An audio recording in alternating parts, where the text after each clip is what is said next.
got a man who used to be in a gang.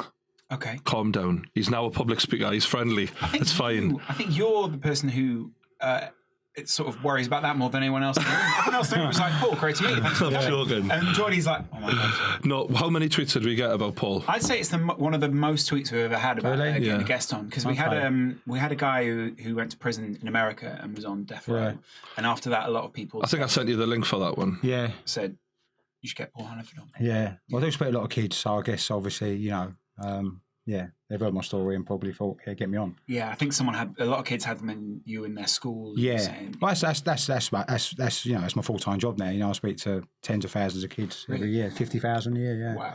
So I'm busy. On a daily basis, you're just going in schools to kids. I don't like children, to be honest. No.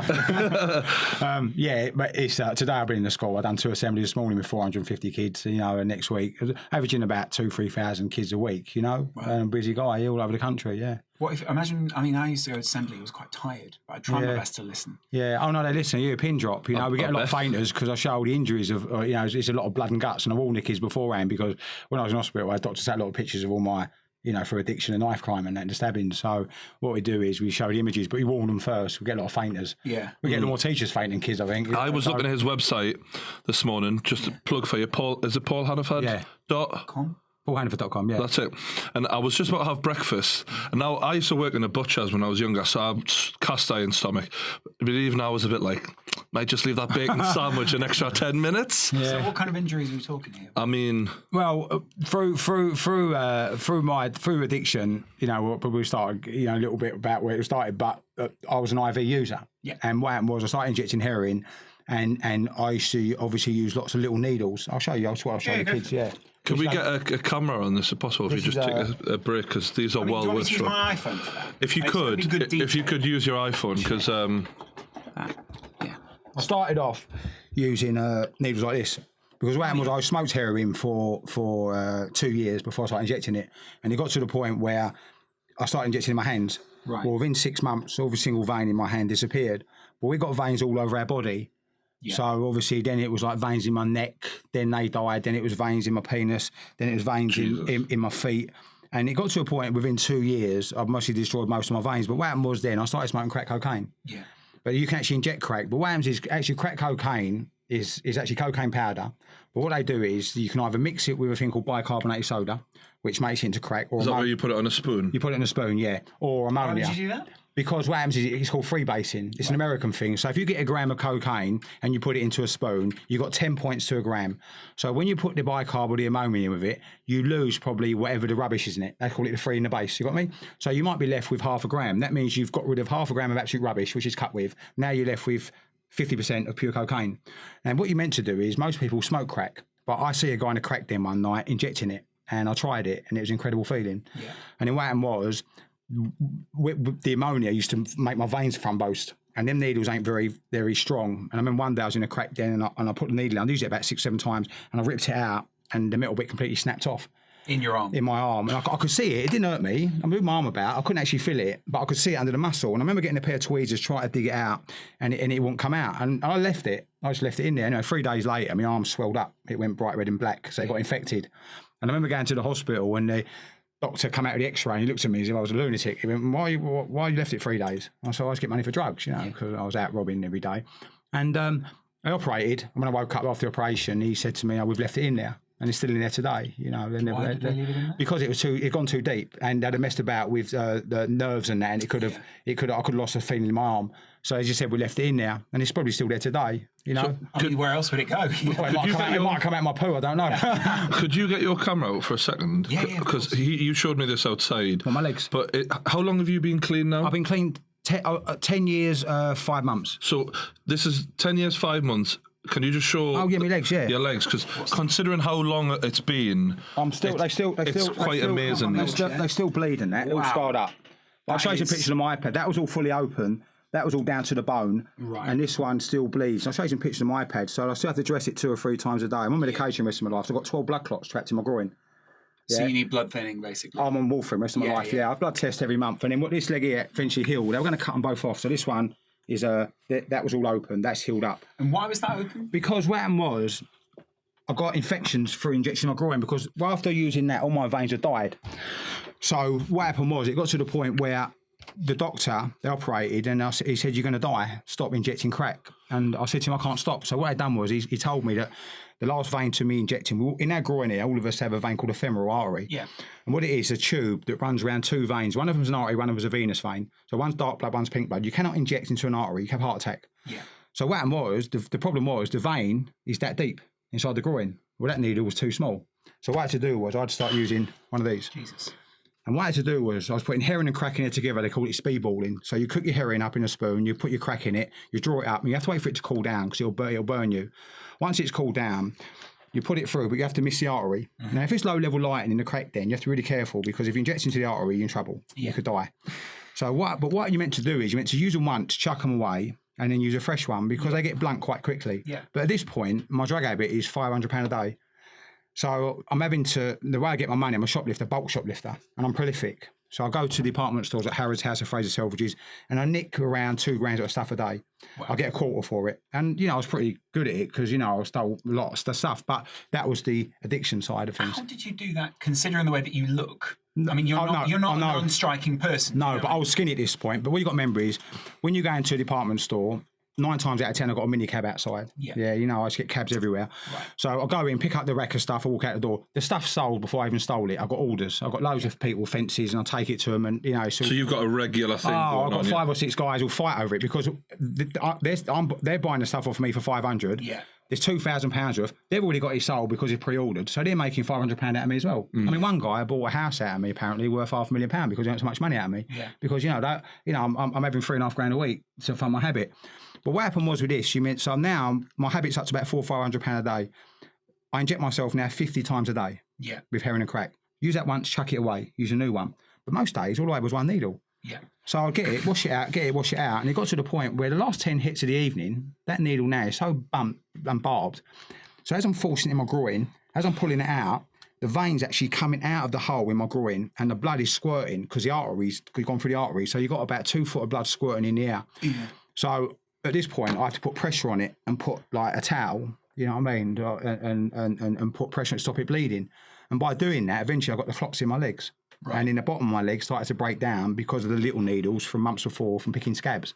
And anything in the body that needs to heal needs good blood flow. But I've got blood clots now. Yeah. There's no good blood flow.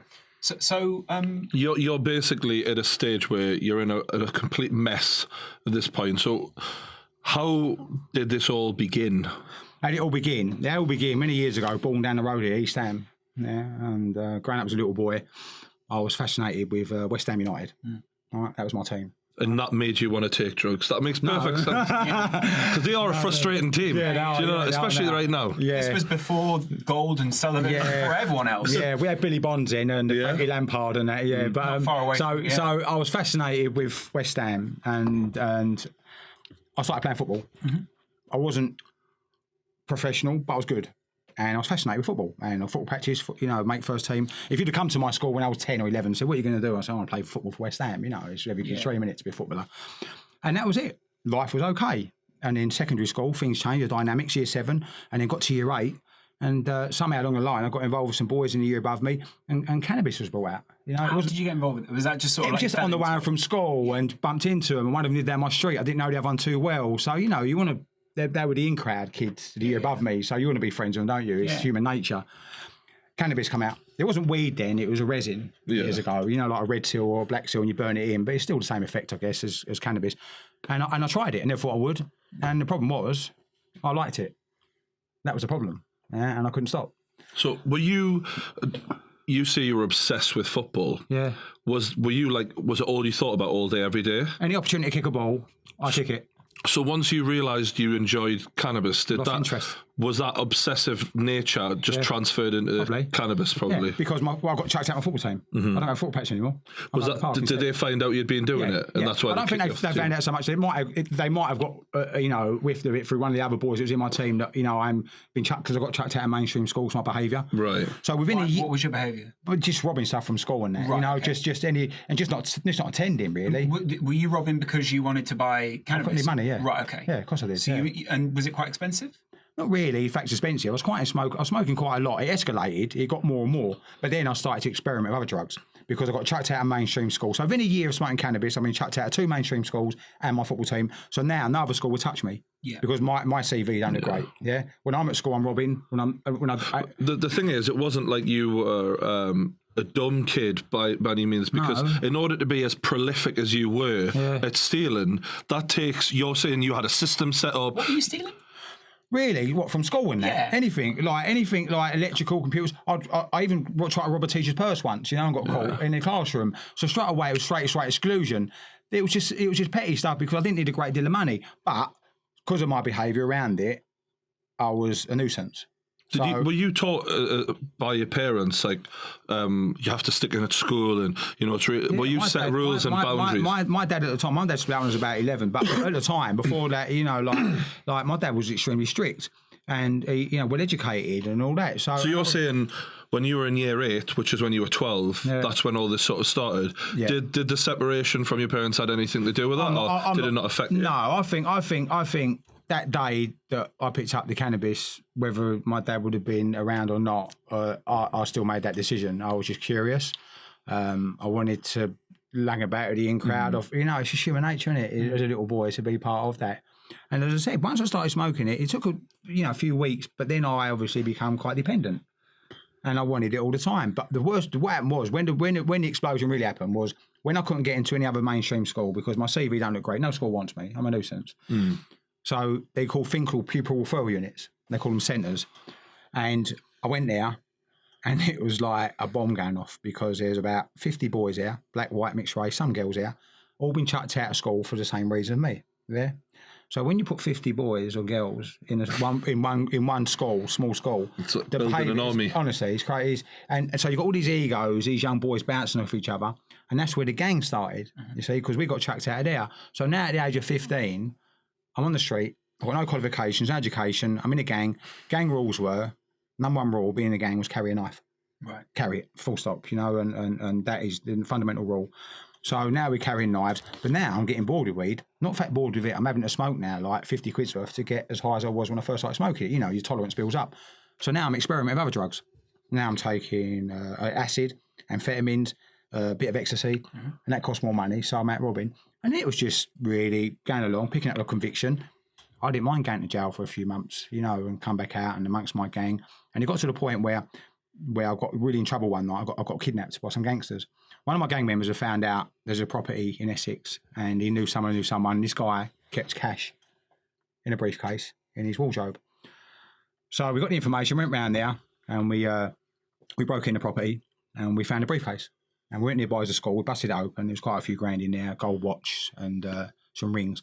And we took the stuff, but also left in the briefcase was documents like paperwork, and it was no good to us. It was no value in it. So we dumped it in the school playground in the drain. So the next 2-3 days I'm running around, I got all this cash in my pocket, and I ended up at the snooker hall playing fruit machines. When I was a kid, I used to love playing the fruit machine. Yeah. £100 jackpot. So as I'm playing the fruit machine, 3 men come in the snooker hall, big men, big as yourself, and they come up to me and they go, are you Paul Hannaford? And they drag me out. So straight away now, automatically, I'm thinking, police. Yeah. I was going to get arrested by plain clothes, police. Yeah. When we got outside the snooker hall, there was no police car. There was a plain white van, and this big guy got out of it, come up to me, and smashed me in the face, knocked me clean out one punch. I woke up in the back of that white van, 5 minutes later, tied up. And I thought, and when I looked, I was petrified. I was 15, and I thought, who are these men? The police don't do this. And then the van stopped. The van stopped 5 minutes later, and the back doors of the van opened up, and the house directly behind them was the house we robbed. Yeah. 3 days before. How did they find out it was you? I'll get to that. Yeah. and then. All of a sudden, the guy's got in the back of the van. He looked at me. He went, "Listen to me." He bent down and he looked at me. And he's like tough guys, like villains. And he went, "No, don't bullshit me. Don't bullshit me." He said, "Set a briefcase." He said, "Tell me where it is." He said, "See the cash and the watch." I ain't bothered about that. He said, "I need them documents back." And there was documents in there. And I remember seeing documents in there. But I thought to myself, he said, "Give me that back, I'll let you go." But the ideology was, if I admit to the briefcase, I would admit to the burglary. So keep your mouth shut. It was a gang rule. Keep your mouth shut. And I kept my mouth shut. And I denied it. I said, "Weren't me. Kept me in the van." And then about 20 minutes later, this guy got in the back of the van and he got hold of me and he smashed me to bits with a knuckle duster. They'd done my cheekbones, they'd done my jaw, and I was in a terrible state. I couldn't even see. Cheekbones healed very well. Yeah. He's got some cracking cheekbones now. But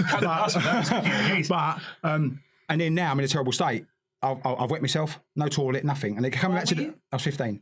And they kept coming back to the van every half hour. Where's the briefcase? How frightened were you? I was terrified. Just to get a perspective, because what you're saying, we were talking outside before, that was in the days where there was some proper gangsters. Like, we're not talking about like what there is now, which, you know, there's just a lot of lads out there with knives and that. Well, like, no, I mean, we're talking about what he's describing is like that snatch. No, I'm not joking. We're talking about the kind of men that proper villains, proper like. So you'd have been fucking shitting yourself. Sort of down scrapyards. Yeah. So that's enough said, isn't it? If you're on a scrapyard, you're some sort of like, I don't know. You could get rid of someone pretty quickly. Of course, they have a lot of pigs. I'm not too sure. I never got to go. But I didn't get far because what happened was it got really late, and I kept denying it. You did well there, then. I done well, but what happened was it got really late. It got dark, and the van started. Now I'm in the back tied up. I can't go anywhere. Yeah, right. And it pulled off. So straight away, automatically, I'm thinking they'll take me to hospital. They're going to take me to hospital. They're going to kick the back doors up and dump me. But they didn't, because I know from where I am, the nearest hospital is 10 minutes away. Half hour later, I'm still in the back of that van. We've gone the wrong way. Yeah. And they didn't take me to hospital. They took me to some lake somewhere in Essex. They dragged me out the back of the van, and they had rope there and this big weight, and they were going to tie it around my ankles. And he said, I'm going to drown you. Yeah. You're going to die. Now, whether they were bluffing at this point or not, I don't know. But you know what? I'm not willing to take this risk. And I was absolutely I said, I did it. I'll take it to the briefcase. Yeah. They put me back in the van. They drove me back over to where the briefcase was. And I don't pray much, but that night in that van, I was praying. Yeah. And I thought, please, God, let it still be there. We got there. We went over there. They got the torch. They found the briefcase. Went through the documents. Untied me, let me go. Just drove off.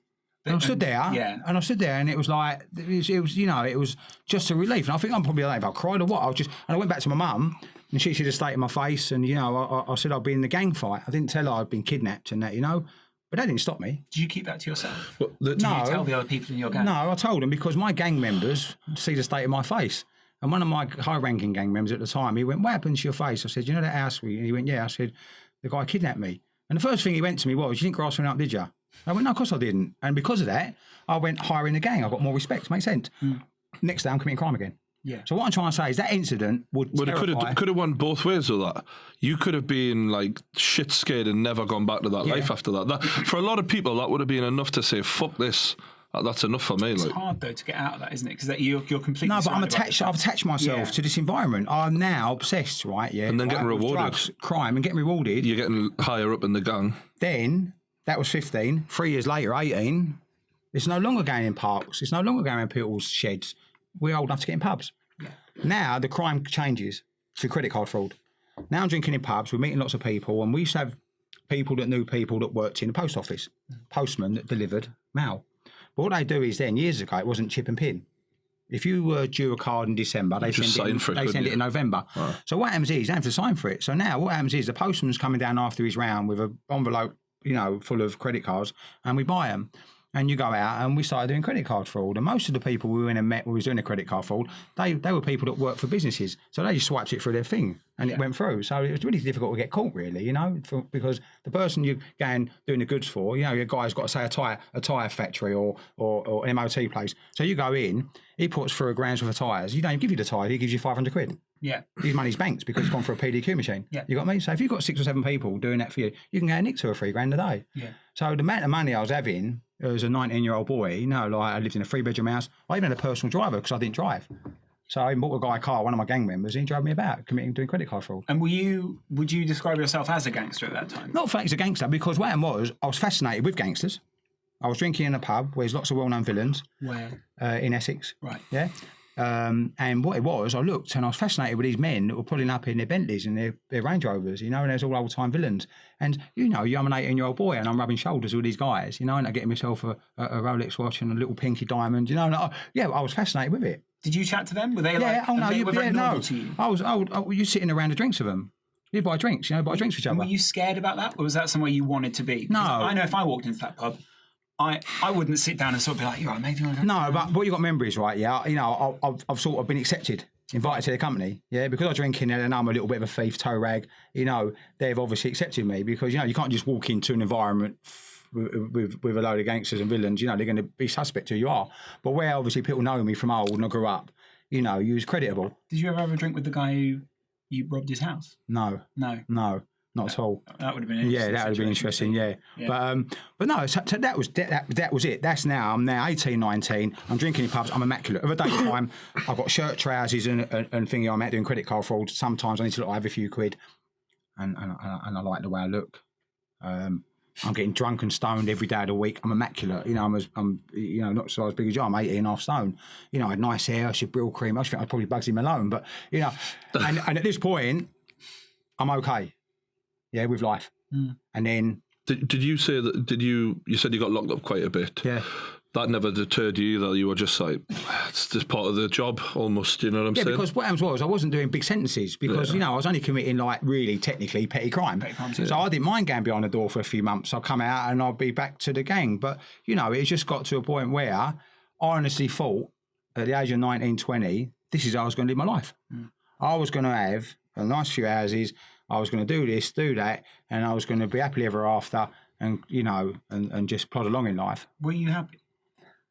Yeah, I think I was to a point. I'm not as fact happy as a point of there was a little bit of fear going on with the gang stuff and all that and the thing, but at a point where there's nothing else I wanted to do. There's nothing else I could do. Did you know anything else? No. Yeah. There's nothing else I could do, is there? Because now I'm in this environment, of drugs and crime and being in a gang. When you went into prison, were you somewhat protected because you were part of a gang on the outside? Not really. So you were just an individual. You go into jail and you know familiar faces. You see people off the street and hello, and you start knocking about at people from your manor. Yeah. When you get into jails, you've got probably North London boys knock about at each other, East London boys knock about at each other, Essex boys, and that's what it's like in prison. Is there rivalry, or do they?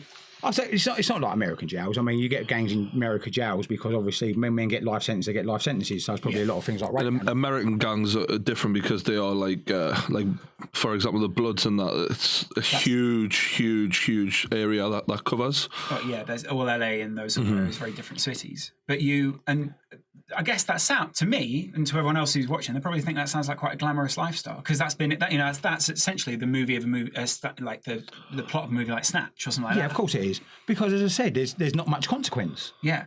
Yeah. Because you hadn't gotten to the stage where you were committing enough of a bad crime to get that. But yeah, I wasn't going to go and get like a massive sentence because I'm dealing kilos of drugs. I was just a drug user. I needed money to maintain my drug and alcohol habit. So I committed things like, just a bit of theft, a bit of credit card fraud. But, at the time, I was earning vast amounts of money. As quick as I got it, as quick as I spent it. Yeah. It was just, and I didn't realise I was slowly becoming dependent. And it got to a point where I went to a party one evening and one of my gang members was someone else and heroin come out. I remember this guy pulled out, I'll show you here. He pulled out a piece of metal tinfoil like this and what happened was he started to burn the foil and suck up the smoke through a tube. And I knew what this was. He's called Chasing a Dragon. Right. And he offered it to me. Yeah. And I politely told him to stick up his bottom. You know why? Because I'd seen heroin addicts. So straight away I associate that now with begging outside shops, needles, rotten teeth. Because that's what... Well, weakness is what I think of when I think of a heroin addict. I think of like the frailness that comes with it. And so you're coming from a place of strength in your head, all right? Of course. So you don't want to end up in that situation. No. What was the worst thing drug-wise that you'd sampled before this point? Not, I've had a few bad tricks. I had some bad tricks. I used to go out picking mushrooms, magic mushrooms. They call them the Liberty Caps. So I go out in the morning, pick loads of mushrooms, you dry them out, and then you boil them, make tea with them. And I had a few bad trips when I was at hospital. So that was my work experience, really. So had you taken cocaine before this point? I weren't over keen on cocaine. Yeah. I'd have a few lines now and again, but it wasn't my thing. I just like alcohol, cannabis, your pill, and a bit of acid. What sounds like quite harmless. By comparison to heroin, so you drew the line at that. You were like, I'm not fucking going because I'd seen what heroin had done to people. Mm-hmm. Heroin wasn't a glamorous grub. Heroin was scumbag.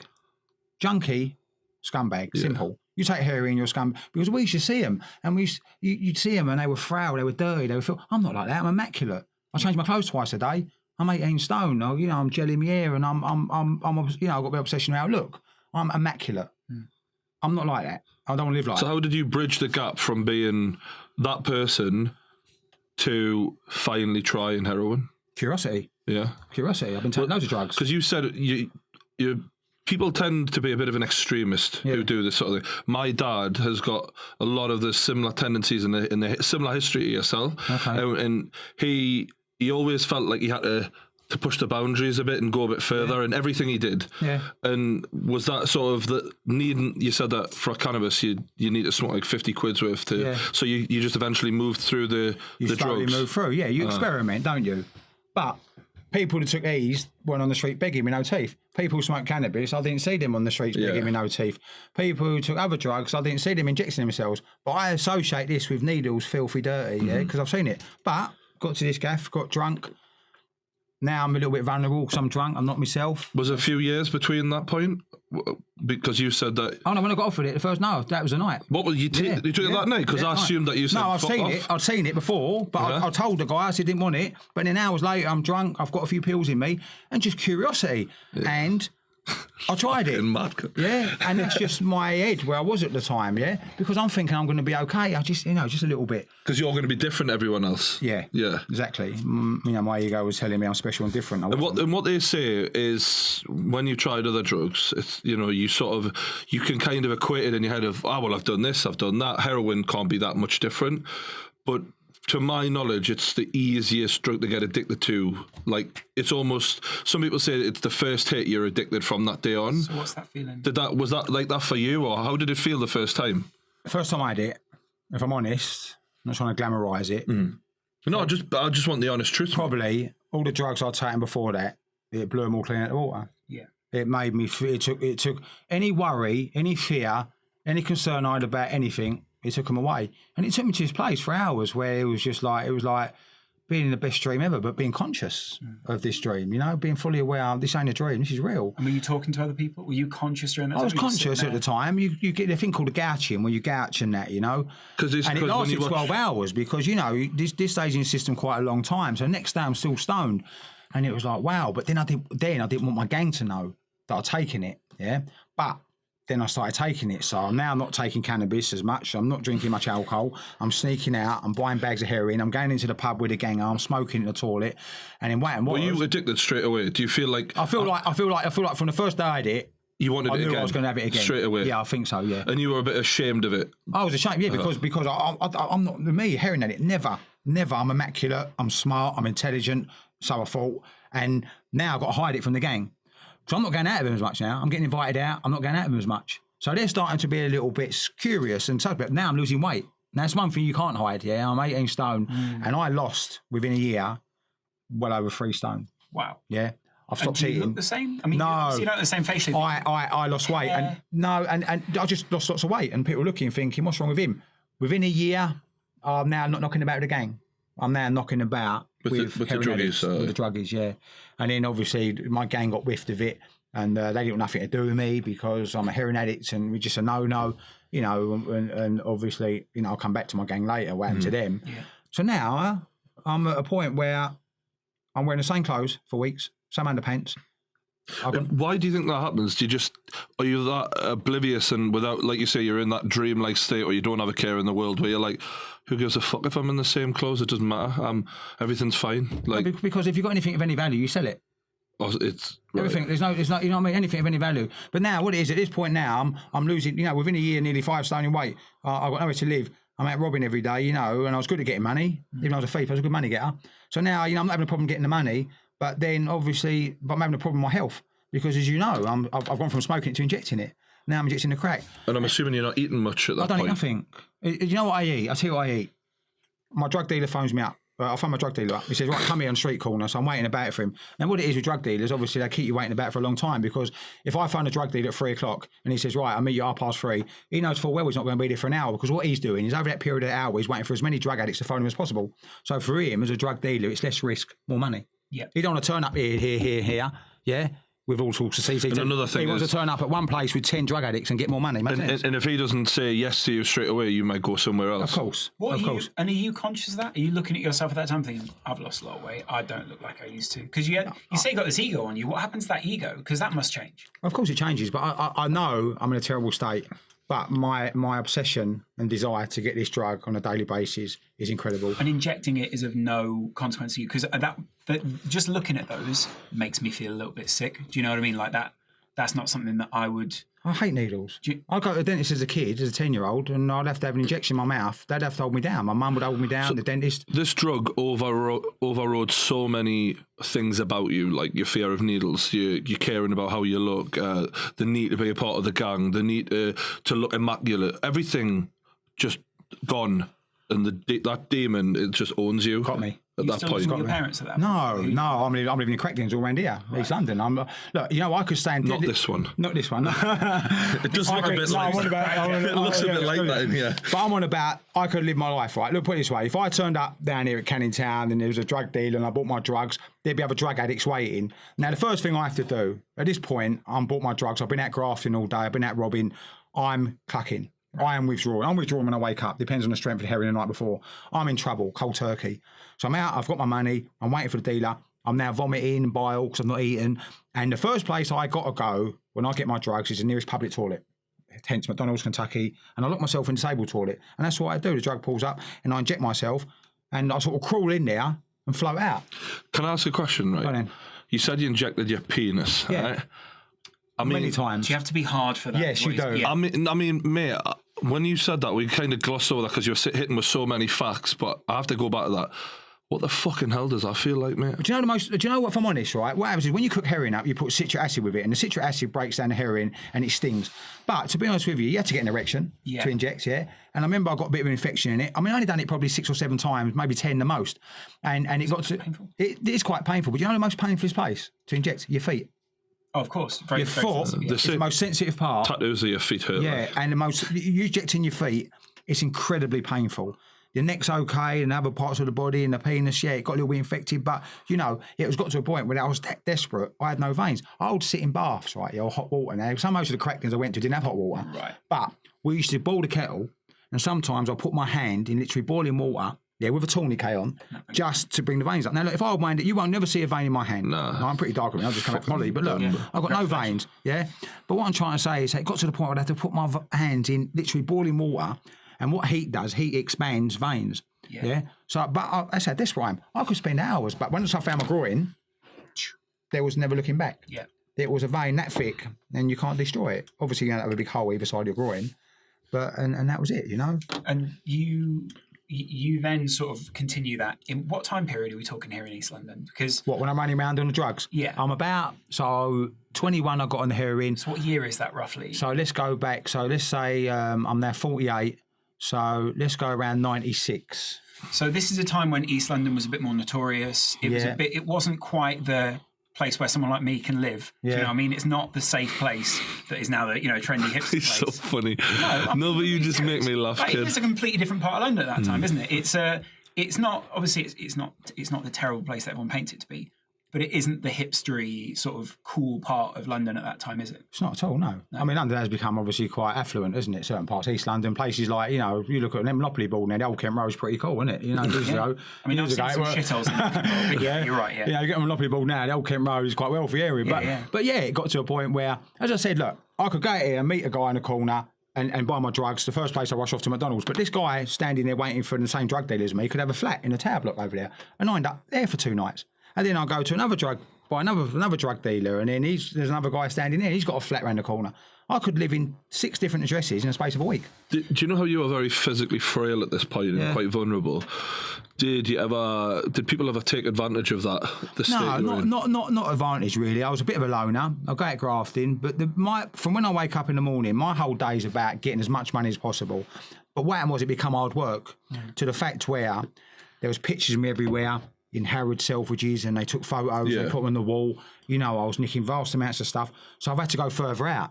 And this is becoming hard work to get money now, and it got to the point where, I'd been stabbed and ended up in hospital, and my leg, I was dressed in nappies.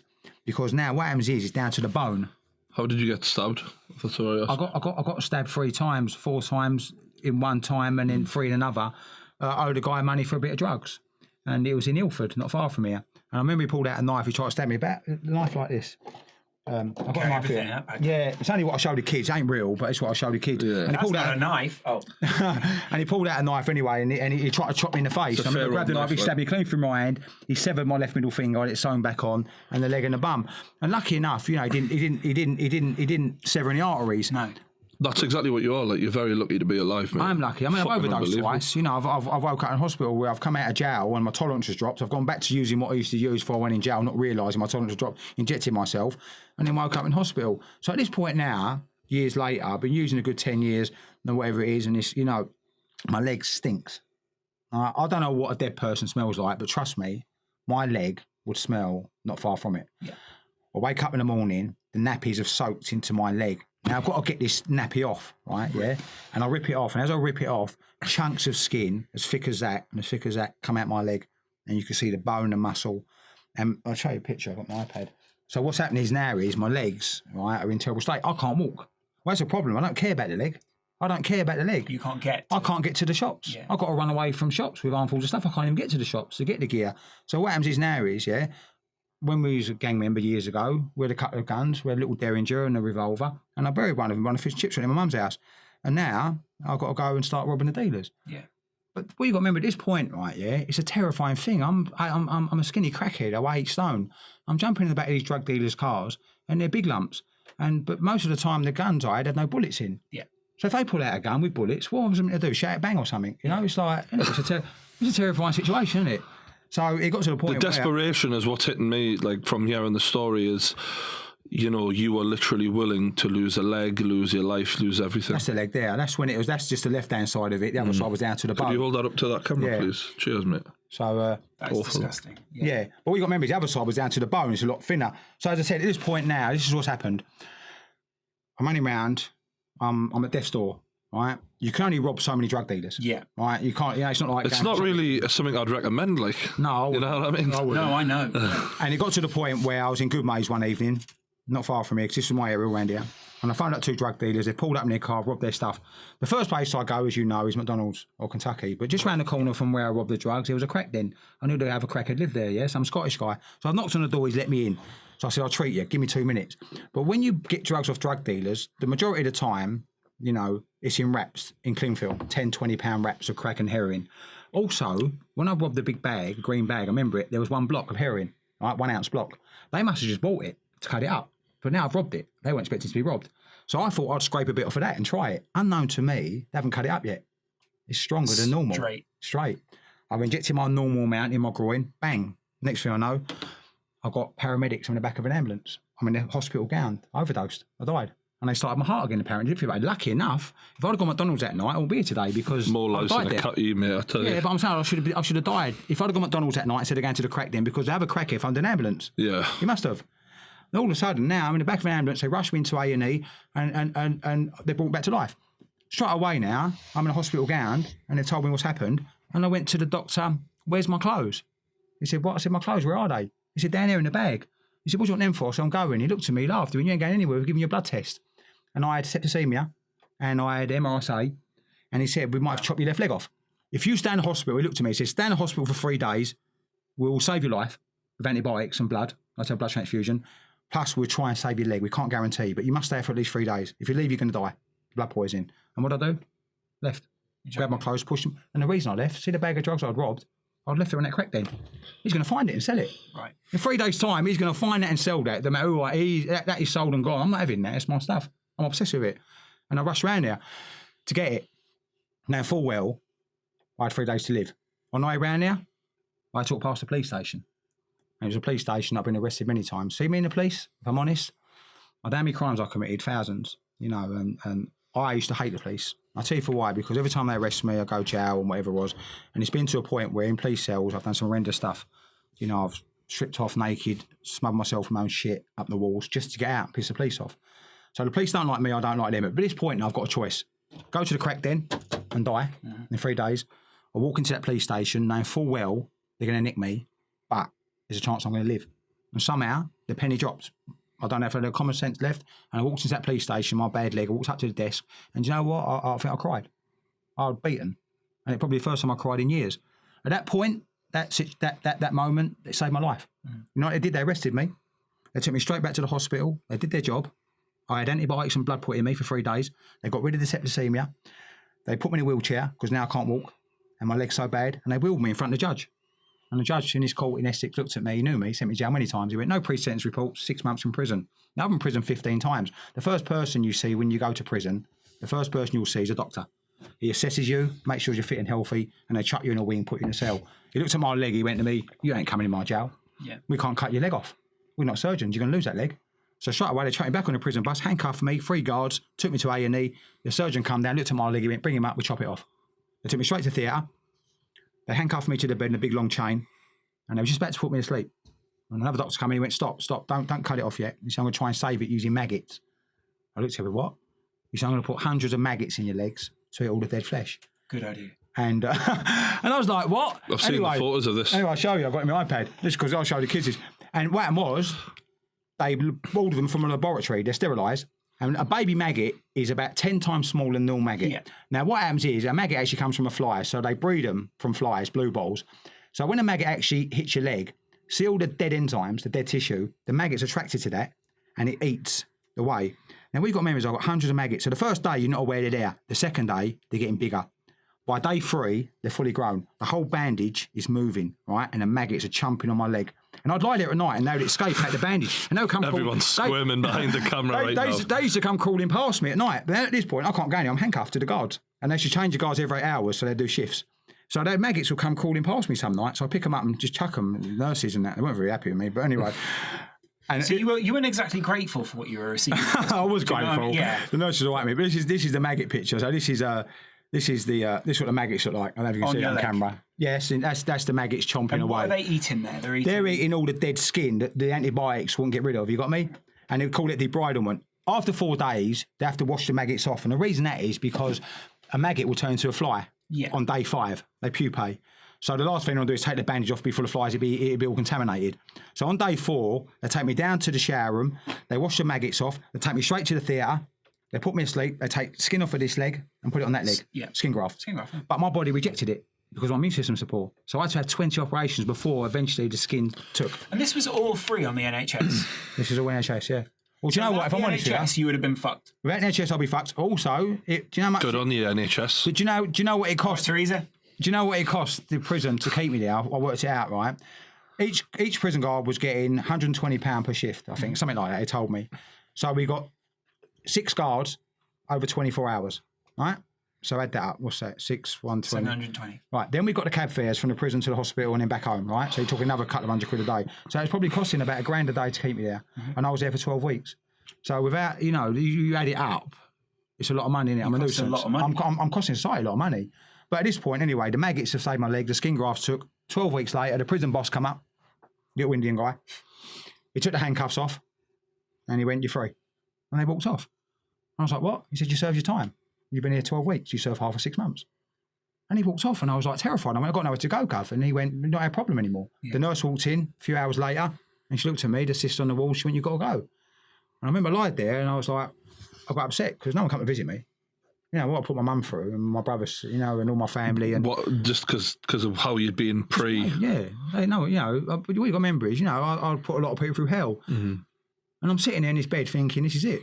Yeah. All I had was one set of clothing. I got no home, I got no job, I got no family, I got nothing. Where do I go? I might as well go back to that. Yeah. I might as well go back to it. I've got nothing else. I don't know anything else. But if I go back to that, my health's still really poor, I'm going to die. And I didn't want to die, so I heard about a place for rehab in Somerset. And one of my friends went up there years ago and heard he got better. And I managed to get his number and I got hold of him and I phoned him. I was desperate and I found out his name was Larry. I went, Larry, I said, any chance I can come down? He went, ain't that easy. You can't just walk into a treatment centre, a rehab. There's got to be funding. Yeah. Anyway, he made a few phone calls to me and he phoned me back and he went, look, there's a bed for you in this treatment centre that's funded by the state. He said, but you've got to wait 5 days. And I said, I ain't got 5 days. Because I knew if I left the hospital, I was in trouble. I need to go straight from that hospital to a treatment centre. And he went, can't do nothing. 5 days, that's it. And I remember the nurse coming and I sat down with her and I sort of begged her. And lucky enough, she saw it and you've got 5 days. 5 days later, the prison officer from the prison come back up and give me a travel warrant to get me to because I have to do that, And I ended up in Somerset. And I got this treatment centre. And it was incredible. I got there and met a load of people just like me. Addicts, alcoholics, people, and it was like, I found a place where I finally knew I could start getting better. And I got better. And I slowly got better, The rest of my gang weren't so lucky, though. The rest of my gang, I mean this, 4 of them after me got on drugs and 3 of them died from heroin after me. Took a few years. I went to 2 of their funerals. Another 4 of my gang members, and this ain't genetically, this is drug induced, mental health, severe, severe. And one more, he came out the gang 20 odd years ago, and 10 years ago he stabbed the guy in a pub in Essex and killed him. Still had the ideology if it's okay to carry a knife. Wasn't in the gang when he did it, but he carried it long enough to get to a point one night where he got drunk in a pub, he couldn't beat the guy with his fist and used his knife. And he got a recommended 16 years, I think. So out of all these little boys growing up in East London, the majority of us should have got off and done something decent. Because of our behaviour when we was young, we end up, I'm the lucky one. I've been clean. Very lucky. I've been clean now, 10 years, 5 months. All right, I've still got a needle stuck in my body. I've got 12 blood clots in my legs. Some days, as you know from the picture there, it doesn't happen all the time. But, it's only a little while ago this was happening. My legs were still sort of like, bleeding and that. I've still got a hole in that, as you can see there. So I didn't get off lightly. Makes sense? I've been tested for HIV/AIDS. I haven't got it. I've shared needles for years. Lucky again, really lucky. Really lucky. Still got all my own teeth. Lucky enough, I don't know. I honestly, I've got quite good teeth. East London teeth. East London teeth. Yeah, I used to have really good teeth when I was a kid. But what I'm trying to say is, look, the fact is, I'm grateful I'm sitting here. As you said, I should be dead. Overdose twice, the stabbings, the amount of drugs I spent, the self-harms and all that. I shouldn't be alive. But I'm alive today, and I'm grateful for that. And, and what I do today, what I'm passionate about, is that I put my energy and time into educating children. Yeah. So how did you go from being in this place where you're in the rehab centre to thinking, I want to try and tell other people not to do this? I didn't straight away. I didn't. It was, I've been clean 10.5 years and I've been doing this job 7. But what it was, I was down there, and you got to remember, if I went for a normal job and I put my CV on the desk, it's like, you committed thousands of crimes. You're just a thief, crackhead. My application form's going in the bin. 99% of the time, isn't it? Yeah. Yeah, who's going to employ me? So I'd had an idea of coming back to Essex where I was brought up, and I took a risk because I've come from that safety net, and I went to local council and I gave them this idea, and they looked at me like, a bit strange, and said, come back next week. Probably didn't think I'd go back. I went back. And they said, come back neck week. And I went back. And then eventually I probably got on their nerves, and they give me an interview, and they got me into a youth club in Essex 7.5 years ago. And I turned up at this youth club Friday night in Essex, and there's 10 kids there, 10, 12 kids. And they went, all right, everyone stop playing pool and ping pong. And these kids are looking at me like, well, this is our youth club night, and they give me dirty looks. Shared my story, showed them my injuries. Unknown to me, they went back to their school the following day or the next day or whatever, and must have told one of the teachers, because the teacher then contacted the council phoned me and said, one of the kids went back and said, can you do an assembly? And I was like, what, 200 kids speaking? And I was like, I was terrified. I turned up at the school, and then the school said, come back to the whole school. And then obviously a teacher spoke to a teacher, and I spoke to a teacher, and before I knew it, I was like all over the gaff. Doing it for free, voluntary. I was on benefits at the time, but I was enjoying it. I was like trying to put something back in my community, and I was getting loads of good feedback. And then eventually I built a website. You got a good feeling from that, and I think I've got a great feeling. Yeah, I think that's important, because when some people, they get really low on drugs, and I've seen it loads of times, a lot of the time they're just missing something to give them that buzz. Like, everyone wants that feel-good factor, don't they? And when I was getting great feedback on social media from the kids, it made me feel good. And then it's my full-time job now. Eventually my mum forgive me. I don't go around my mum's house, but she meets me on June the 24th, my birthday, in a cafe in Essex, and she gives me a birthday card, and I try and meet her on her birthday. I don't really see my family much, but I've been forgiven, and I've got a daughter. You've talked about that beforehand. Yeah, I've got a little girl, and she's 21 now. Her name's Ria, and she's beautiful. I was never allowed to see her. Did you say you walked away from? I'll tell you what happened. Years ago, I started dating this girl, Joanne. I was sitting on and off, and she put up my madness, and eventually she'd take me back. I was due, she'd take me back, and I got her pregnant. And when she was about 5 months pregnant, I relapsed, and I left her. I remember she phoned me up. She said, why don't you come home? Where are you? I said, I'm back on the heroin. She looked, what? I said, I'm back. She goes, what about me and the baby? I said, I don't care, get rid of it. That was where this took me. I didn't care. And I remember she said to me on the phone, she goes, I can't get rid of it. I think I'm too far gone. I went, I don't care, just leave me alone. Never see her again. 3.5 months later, I'm back in jail. And I remember being in Pentonville prison, the door opened, the guard went in, give me a letter. And I read it, and it was from Joanne, my girlfriend. She found out. How she found out I was in jail, I don't know. In the letter, she went, can I come and see you? I'm still pregnant. I give birth in 2 weeks. And bless her, I'll never forget it. It's a hot summer's day in July. And she came up to visit me. Must have took her 3 hours on the train by herself, 8.5 months pregnant. And I was sitting in the hall waiting for her. And she came walking through the door, and she looked stunning. Yeah, she's a really pretty girl, long blonde hair. She's all dressed in white. I remember she's all big and fat, not pregnant fat. Yeah. And she come up and sat with me, and I give her a hug, and she burst into tears. You know, she was so relieved to see me. And the reason she come all that way, because she knew I had 1 week left to serve. So ideology her is, if I was in that pregnant state, when I get out... It might sort you out. And she said to me, I had 1 hour visit with her. She went to me, promise me, when you get out of jail, she must have said it a dozen times, you will never ever touch drugs again, move in with me, and we get married and have the kid. I went, yeah, great. I said, I'll be the best dad ever. And I give her a hug goodbye, and she waved, and bless her, she had to go all the way home by herself. Went back to my cellmate. I went, the best visit. I can't wait to get out of jail next week. 7 days later, I got released. Just before you get released from prison, they get you, they take you down to reception. They give you back your property, your clothes, and also you get a little envelope, brown envelope with 60 quid in it. They call it a discharge grant. I thought, right, first thing I'm going to do, leave the jail, go into a flat, give her the money for the baby, then get a job. What sort of job, I don't know, but I'll get some sort of job. You know, I need to step up here. And she was waiting for me, bless her. But when they released me with 6 other prisoners. And one of them was a crackhead, knew him, used with him. And got talking to him on the way at the gate. That's went crazy, off of him isn't it? and used. Went off him and So used. do you feel like... I'll never see her again. Towards your little girl, do you feel like... I mean, how much of her life have you been there? Well, what happened was, she was born. Her mum brought her up by herself. And when my daughter was about 5, maybe 6, my ex met some decent guy. And she married him. And eventually my daughter started calling him dad. And when I heard about this, it was quite painful. Because now I've heard about this, you know, I've sort of, you know, thinking, you know, look at my past, look at the consequence. And I had to accept it. You know, fair play to him, done a better job than me. So when I moved back to Essex from my rehab 8 years ago, I started doing the talks. You know, I looked her up on social media. And she had her stepdad's last name. And I looked her up on things like Instagram and Twitter, and I knew what she looked like. And she's a really pretty girl. And I remember walking through Romford one day, not far from here, and I see her with her stepdad. And it was like painful. You know, and I think that should be me with a Saturday afternoon, shopping with her, walking around. You know, not him. But, you know, with my past, wasn't it? Well, it was your own fault. No, I'm not blaming anyone. Yeah, you know, I wasn't resentful. I was sad, really. It is. It's fucking shit, isn't it? Yeah, the fact that, you know, because of that rubbish, that I'd not, you know, I'd nearly lost my life, and you know, my daughter was being brought up by another man, and you know, and yeah, I was gutted. But then a little while after that, I got an invite to her school, and the school emailed me from a website, not aware that I was her dad, got a different second name, and I was like, wow, I'm going to my daughter's school. At this point, she's in year 10, she's 15, and I'm like, what do I do? So I managed to get my ex-girlfriend's phone number off someone off Facebook, and I phoned her up. I thought, she ain't pissed off at me. And I phoned her, and she was all right, to be honest with you. And I told her I was going to Rhea's school. And she went to me, look, that day you're going to her school, she won't be there. She's doing work experience at another school just down the road. Otherwise, I probably considered letting you say hello to her. I thought, how's my luck? You know, that dad a year ago at my school, and she's at another school that day. Anyway, turned up at her school a fortnight later. I done an assembly with the girls, all girls' school, year 10s. Walked out the school gate to go home at lunchtime. As I walked out the school gate, then the bottom of the street by the shops, my daughter was there. She come out of work experience, gone to the shops to get some lunch, and I see her.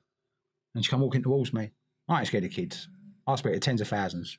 Kids don't scare me. This little girl, I was terrified.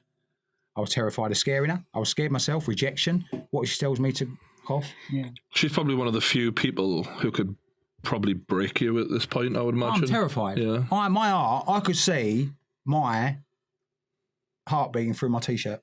Because if she turns around to you at that point, I'm trying to think of how I would feel if I'm you. Yeah. And she says, she gets angry and she says, you're a failure, you let me down. And she could just, that would shatter me as a man. I'm scared, of course I am. I don't want to scare her anyway. You know, it's this little girl. I'm a stranger walking up to her in the street. But I pluck the courage up. And I'd split second, do I don't do it. And I was terrified. The amount of things going through my head at the time was unbelievable. I just, you know, and I walked up and it was just like me and her. It was like in this bubble. And I walked up and introduced myself, and I'm your dad. And she gave me a little hug. She went, hello. And it was like looking at yourself. And she's talking to me. I'm not even listening to what she's saying. I am fascinated that my daughter is standing in front of me at the age of 15, and she's talking to me. And she knows who I am. I've introduced myself. And it was like surreal. It was just like being in a dream. And she walked off, and I stood there, and I was just sucking it all up. And it was like, wow, 15 years away for that. And I rushed home as quick as I could. And I wrote her a letter. I can't spell properly. My handwriting's like an 8-year-old's, you know, so I had to Google loads of words. I look like a div, you know what I mean? So I'm Googling these words, trying to copy them. And this letter that would have took someone an hour, took me about 4 hours. And it was a men's letter to her, explaining why I did what I did and the man I am today.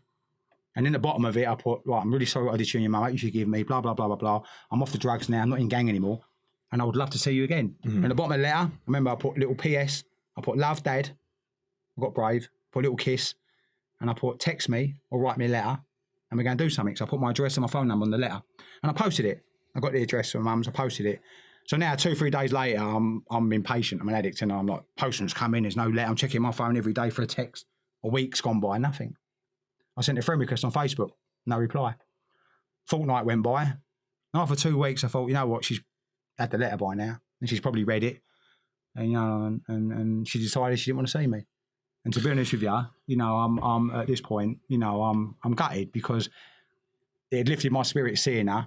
I had that little bit of hope. You know, she spoke to me, blah blah blah, and then 2 weeks later, after trying to make contact, she's ignoring me. So straight away, Maya's telling me she's got a dad now.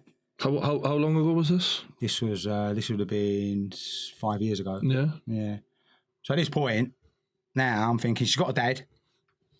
He's brought her up, and you know, and she don't know me, and I had to accept that stuff, you know, and I had to accept it. And I thought I'm going to see her walking around all the time now with him. It's going to be pretty hard because now she knows who I am.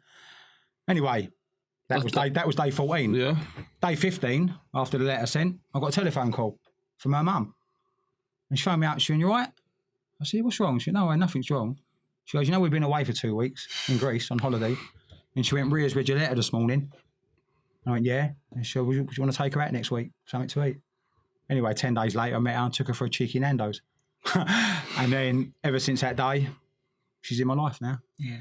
And we spend time together. I'm seeing her Monday. And that stuff I shouldn't have in my life today, I've got because I've managed to stay away from this stuff. And it's given me a life of my wildest dreams. It's given me a life beyond. And today, my job, that passion I have for trying to steer kids away, because we've got a problem in society. We've got a drug problem, we know that. It's increasing, crime's increasing, knife crime's increasing, gangs are spiraling out of control. So what it is now, most people are scratching their heads going, "Oh, what are we going to do about this?" We never get rid of it. You never stop knife crime, you never stop drug dealing, you never stop gangs. Simple. It's going to be out hundreds of years, but it's just more now. So what we do is we stabilise this situation, and the way we stabilise this situation is with real early intervention. Now, the problem we got with that is that I do my talks for free and I get paid talks. In Havering, my talks are free. I offer it to lots of schools in Havering. Probably 70, 60% of them take me up on the offer. There's still lots of schools are not interested. They're going no. Now, it's not just they're saying no to me, they're saying no to no one. And the reason I know this is because I've got parents on social media contacting me saying, "We've contacted the school, they don't want no one in." So the problem we got there is you've got one person in the school with 1,000 kids, a click of a button going yes, no, to someone like me going in. So how does that one person have that power to play God, technically, with his kids' futures? Yeah? Because the average age of someone to get involved with drugs, knife crime and gangs is 14. Yeah? That's the average age because the dynamics are changing. It ain't ice cream jelly no more. It's not 10, 11, 12. They're going to parties now. It's alcohol, weed. So if there's any vulnerability, that's when it's going to be, isn't it? Yeah, I mean, I've got quite a bit of experience with like friends and family on this, and me cousin who was sort of raised as like almost like a brother. Do you know, like when you haven't got a brother yourself, so when you got a cousin, you sort of you do everything together. You dress like and all that, and that was sort of the age that he got introduced to weed, and then, but he, a bit like yourself, was an extremist that runs in the bloodline of my family. Like, you know, you take everything as far as you can, and eventually move through the gears. And a few years ago, he was on opiates and never woke up.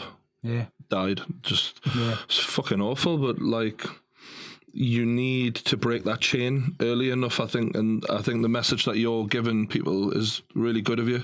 Yeah. Do you know what I mean? This education is what people need, because a lot of people think it'll never be me, and I'm one of these people that thinks, do you know nowadays, if people want to smoke cannabis in moderation and drink in moderation, and anything almost apart from like heroin in moderation is fine, but it's stopping people going through the gears, I think, is a really important thing. Part of that's information, though, isn't it? Yeah. And that's well, this way. When you but between you both, over the past, say, 10 days, 2 weeks, how many people have you seen outside the shop begging, homeless, that are probably on drugs? Well, immediately, as soon as you showed me that picture, I thought of a guy who, I live in Brick Lane at the moment, and there's a guy who goes around there on his bike, and there's a lot of tourists in that area, and he preys on tourists. And he's got a gash in his arm, as deep as yours, like right down to the bone. And when you see it, you're like, fuck. That is like, that's bone, do you know? And he goes up to tourists and he goes, I need money for the bus. And people give him cash. Of course. And he's clearly desperate. Yeah. And I think, how do you stop someone at that point? Like, do you walk up to him and No. like, There's a point where, you know, when you're on it, look, you come and talk to me when I'm 10. I share my story with me when I'm 10. Exactly. When I get the opportunity to get involved with what I did, at least I'm going to think, wow, do you know what? Do I really want to take that risk? You know, there's got to be more to life than living like that.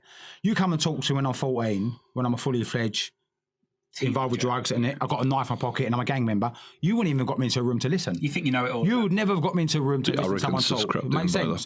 So that early intervention is paramount. Now, what the bit I was getting about how many homeless people you've seen in the past month or week, I see a lot. I travel all over the country. Yeah. What people forget is, every time you see a person begging outside a shop with no teeth in it, addicted to crack or heroin, they was once a school kid. Yeah, exactly, yeah. Right? And then we asked the question, was there a missed opportunity there? Well, of course there was, because they're in that situation. Of course. We don't change every young mind. There'll always be heroin addicts. There'll always be knives and drugs and gangs, always. But what we need to do is we need to forward the clock 10 years and say, instead of 25 kids a year being stabbed to death, is there going to be 50? Or are we going to keep it at 25 with early intervention education? Make sense? I think so.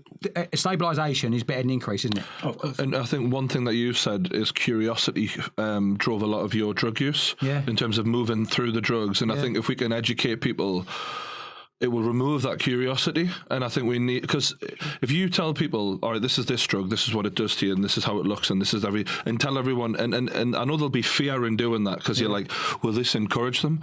Well, right now, doing nothing isn't really helping the situation. So doing something is certainly not going to do any worse, surely. No, the thing is, what you're talking about is not, because you say you talk to thousands of kids every week. Yeah. The likelihood is a majority of those kids are actually going to go on and lead normal lives. Yeah, of course.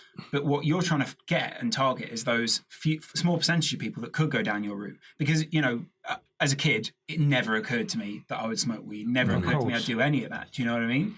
And so I was one of those kids who just stayed on the straight and narrow. Doesn't really, like, your story still touches me, but I know there are other kids in our school who went down other routes. Yeah. You're trying to talk to those people. And but the problem is a lot of people, those people are alienated, because in America, there's a war on drugs. Yeah. So it's basically, you know, get the druggies are the bad guys, essentially. Yeah. And in England, there's a similar approach, but it's just not the same. You're trying to not alienate those people. You're trying to talk to them and inform them. I went to school this morning. I've done 2 assemblies, year 7, year 8. So I spoke to 250, 11 and 12-year-olds, and I know when I leave here in a minute, I took a picture in the hall, I'll post it on Instagram tonight, and I'll get 1,000 messages a month for the public to read on Instagram, kids saying I'm inspired and blah, blah, blah. And these are little girls as well as little boys. So I talk about everything, from alcohol to drugs to knife crime to gangs. I don't go in there and tell them off. I share my story. But what I try and do is I try and put them in my shoes as that 10-year-old little boy with a future. Yeah, with ambition. Yeah, with a dream of doing something positive. Yeah, most boys love football, And so what I'm trying to do is I'm just trying to come with that journey with me. Then we go into deep addiction. Then we talk about suffering, and we de-glamorise it by doing what I did to myself, the self-harm, the legs hanging off. So at least the kids now understand that when they get the opportunity, age 14, 15, 16, maybe a little bit earlier, at least they know there might be a risk. They have choices. Look, a school is a safe environment. Right? A home for the majority of kids is a safe environment. Anything antisocial that happens in a community is on the street. Might probably Friday, Saturday night. Most knife crime is weekends. Gangs 5 on the street, drug dealings on the street.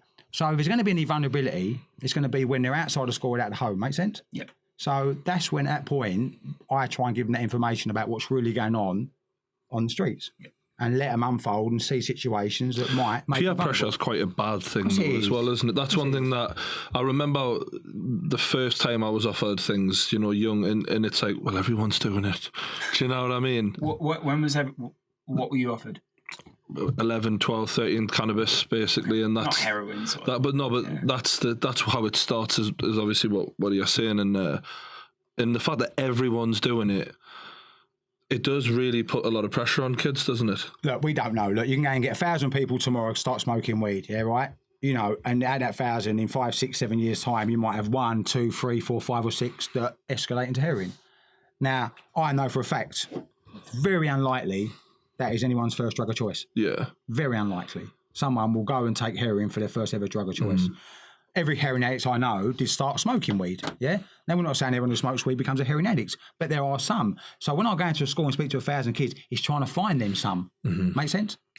The ones who have the mental state where they are extremists sort of thing, that nature. I don't know they are when the kids are sitting in front of them. But they're out there. Yeah, of course they are. So that's why, for me, it's a numbers game. The more kids I speak to, essentially, the more I stop from living like I used to. Make sense? Yeah. And do you feel like post-drug use, you look back on yourself, I mean, obviously you'll never know, but do you think that drugs have changed you mentally?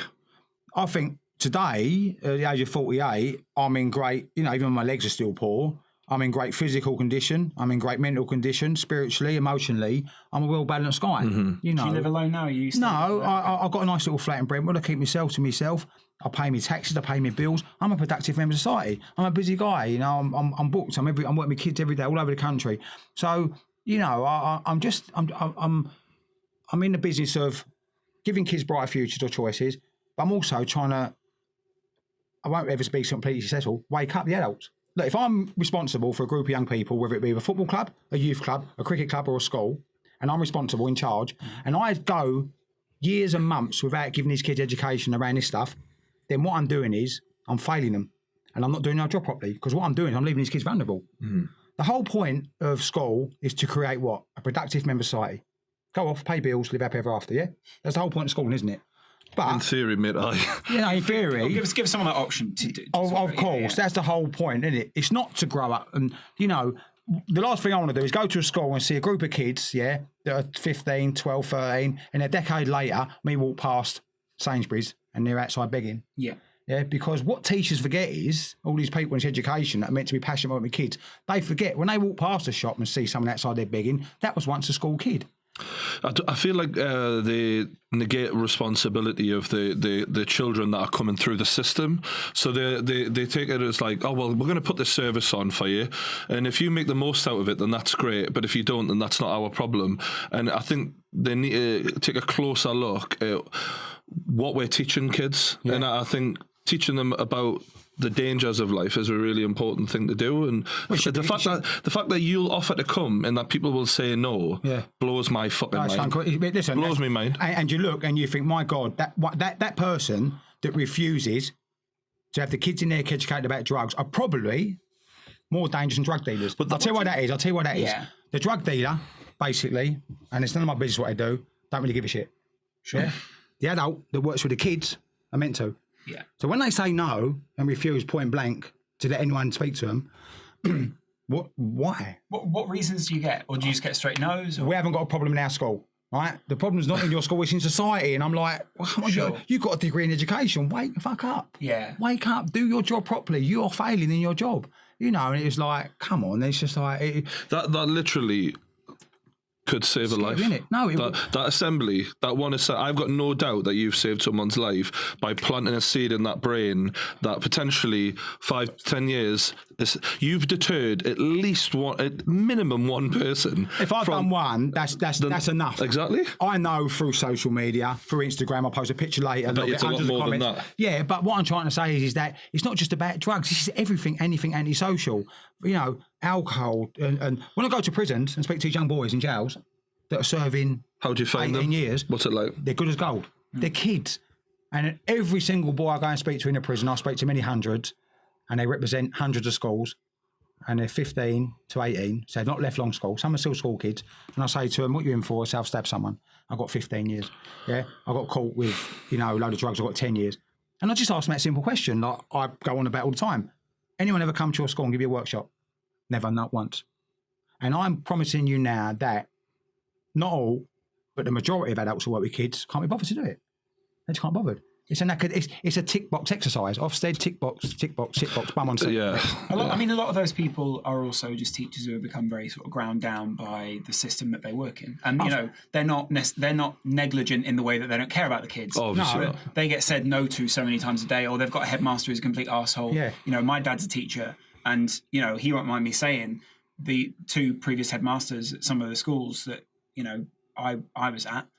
Dickheads, they just didn't know what they were doing. They had no idea what they were doing when teaching kids, And I was fine because I had two parents who kept me on the straight and narrow. But I imagine there were loads of other kids who wanted help from that headmaster or wanted help from a teacher. And that teacher was overstressed, overworked, or was told, don't get involved with kids. Because if you get involved with kids, then you get involved with the problem. And then, you're part of that problem. And then I feel like one thing that could really be done in schools is to have one day of the month where, in your class, that teacher has time to get to know the kids. But Brian, that happens in all private schools. Right? Right. Well, it didn't happen in my school. I feel like if teachers do just have one day of the month, however, where they sit and chat and say, so what's it like at home? How do you do? Da, da, da, da, and just have one day, they'll spot something that should, it can't be wasted time. You should know the kids who you're teaching, and I just feel like there's no relationship there. I felt like I was going in and it was just an emotionless robot at the front of the class who was going, and you shall learn maths, science and English, and I'm having to regurgitate that onto the bit of paper. There's no connection there, and I feel like if the way to get kids to want to learn or be a part of what's going on is to get them on side and to treat them with respect. I never got treated with respect. I think that would be a good start, and get to know them. And like when you sit there, knowing how you are with us, obviously, I'm pretty sure you give them that respect, and you don't talk down to them. You talk to them. Do you know what I mean? I talk to them on a level where now I've spoken to 300,000 children. I know the ideology, how to walk in and speak to a group of young people and have a bit of banter and lighten it at the end, have a little bit of a laugh, talk about my daughter. So, you take them to this dark place and at the end you have a bit of fun. Then we'll talk about football as well. I was really lucky. I had a football club contact me a few years ago, Queen's Park Rangers, and then they started working with me in Newcastle. So, I've got, and so you try and bring, lift them out of that gloom and say, life's good for me today. And it's that. And, if I've got a picture here of me in the hall today, if I posted that now, within 20 minutes, there'd be probably 50 comments from kids. So straight away, that's what they're waiting for. So I'll take, and, kids. So what I'm doing is, and the good thing is my website, I'm not an hour with these kids and I'm gone. The majority of them follow me on social media, whether it be Twitter, Instagram, and then I'm constantly posting stuff. Week after week, little drip feeds, to remind them what's going on in the world, And the amount of direct messages I get, hundreds. I only get 1,000 messages a month for the public to read. So what I'm trying to say is I'm not just there and I'm gone. These kids have an opportunity to look at my website and they go home and their parents tweet me or email me or thank me. So it's just about, as you said, if just one child, I can stop living like I used to because I'm a lucky one, that's someone's son or daughter. It belongs to somebody, And what's the price? Put a price on life. You can't. Because put it this way, if I was a headmaster of a school and I didn't get no one in to speak to them about danger of drugs, knife crime and gangs, I would hold my head in shame. Yeah. I would hold my head in shame. And trust me, there are a lot of people want me kids in a position. A lot of teachers don't have the power to do that. Yeah. You get certain roles in school. You've got PSHE citizenship, and it's a job of someone ahead of PSHE to get someone and talk to them. And I believe the more powerful the story is someone who's got experience, someone who's lived it. Go in and tell them how it is. One thing I want to ask you about, because you've commented on that before, is knife crime and the fact that there's now a culture where, out of fear, a lot of the time people feel like they've got to carry a knife now. It's not even what it used to be. I'm carrying a knife because I'm a hard cunt. It's now I'm carrying a knife so I don't lose my fucking phone. Do you know what I mean? That's what I said to you out there. Look, I would say, look, if you carried a knife 10 years ago, you was either a gang member, a drug dealer, or involved with crime. Yeah, basically, right? I would say now, 40, 50% of people who do carry knives are not criminals. They're not in gangs. They're not involved with drugs. They're worried about the gang members robbing them for their phone. The amount of kids who confide in me and say their mate's been robbed. One boy told me we robbed 3 times for his phone. Now he started carrying a knife because what he's doing is now he's already pissed off that he's getting his phone robbed. So ideology is, if I carry a knife, I'll get to keep my phone. Yeah. And I say to the kids, just give it to them. It's a bit of plastic. You can replace it. And so now we've got this pandemic in society where there's so many knives. I agree with that, by the way. If anyone pulls a fucking knife out and you just fucking... It's over. Don't try and carry on. Yeah, I don't think you really got much of an option. I mean, even then, the problem being, most people carry a knife. It's not like you're trained to fight with a knife, is it? No, but sometimes it might get used on you. Yeah. So what I'm trying to say is the reason we've got so many knives now, and it's all over the news, and everyone's saying, "Oh, there's knife. It's gone crazy with knives. It's blown up." It's not because obviously there's much more gang members, which obviously the gangs are growing. It's because people are terrified of the gangs. These young boys living in these estates are running around, normal boys, never committed a crime, never took a drug, but they've got a knife in their pocket because they're terrified. And that's what's happened now. It's that fight fire with fire thing, isn't it? You know, that you know. It's a desperation. There's a sense of desperation. Fear. Yeah. Without doubt, because nobody wants to have a fist fight anymore. No, they don't. Because no one wants to get their arse kicked. So the easier way is fucking carry a knife. Them. We also, it does sort of help ghettoise those areas as well, which serve certain purposes. You know, don't go into that area. That area is dangerous. We've been talking recently about how should America have as many guns as they have and all that, but like over here, that it's just a different fucking weapon, but it's just becoming just as rife almost now. If you die from it, then it's probably a problem, isn't it? Put it this way, I do see a lot of stuff on social media. We're going to end youth violence. We're going to end knife crime. I can't see it. Not in the next couple of decades. The thing that I think you're quite a hopeful person. You have quite a hopeful story. Mm-hmm. It sounds a lot like you're dealing with a system which doesn't seem to offer many alternatives to what the route that you took. Do you know what I mean? It's either you're a normal person or you're a gang member, and the situation you describe sounds relatively hopeless. Yeah. You know, it doesn't sound like they get much support from anyone else. It doesn't sound like you have much support. You were very lucky to go to hospital where they persevered with you, because they could have just been like, cut his leg off and back he goes. Yeah. They almost did. They almost did, yeah. Why do you think that doctor did come back down? Why do you think what? To be honest with you, I remember him. He was a Scottish surgeon. He was actually a breast reconstruction doctor. But he'd seen something. Saw potential. Yeah, potential. Yeah. But he just wanted to help me. He probably, you know, he was caring, and he went, I'm going to try the maggot thing, and I tried it, and it saved my legs, you know. Thank God for people like that. Yeah, I mean, thank God for people like that. It's funny you just said doctor there. We were talking beforehand about what's now becoming popular is acid attacks. Yeah. And a guy who we had on recently, Dr. Esho, who's a plastic surgeon, has come out and said if you're ever a victim of an acid attack, he's happy to help and try and reconstruct them. But what do you think about people doing that? I said to you outside, I had the BBC phone me up the other day just asking me about what I know about or what I've heard about it. And the only thing I don't know anyone personally, but it's like, I guess years and years ago, the nearest thing to acid was ammonia. Yeah. And people used to put ammonia into lemon jiffy bottles and squirt it, because obviously you can squirt it a long way. If someone pulls a knife on you, you can squirt, and it obviously temporarily binds you. Now they're using this sulfuric acid, and I see a programme last night. And is it going to become the same as knife crime? Is it going to become that everyone's carrying acid, so everyone else carries acid to protect themselves? Are we going to get this blow-up pandemic of everyone carrying acid? That sounds fairly... Makes sense. I mean, it almost sounds comedic that you're saying. Do you know? To me, that sounds ridiculous. Yeah. But it is becoming reality. In Dalston, I think it was last week, maybe 2 weeks ago. Yeah. There was someone going around the club just spraying acid. Acid attacks. Well, that was what Dr. Esho came out about and said. If you're a victim of that attack, come into my surgery and I'll help you out. But to me, like, that's can you get worse than that? It's as bad as it gets, like the acid attack, because like you're deforming people's faces, and you're literally whirling this fucking acid around in a nightclub, and there's people just disfigured for life who have not done nothing wrong. Blinded. They're just in the wrong place at the wrong. It's not. So with a knife, for example, you have to get up. I mean, I've had someone pull a knife on me mid-fight and fought them with nothing, just me hands, and literally had it out in a club. And I tell you now, at least it was almost like, at least it's a 1v1 situation. Or with acid, I don't even have to, there's not even a chance, man. I've got no prey. Even, at least with a knife, I've got a fucking chance. No.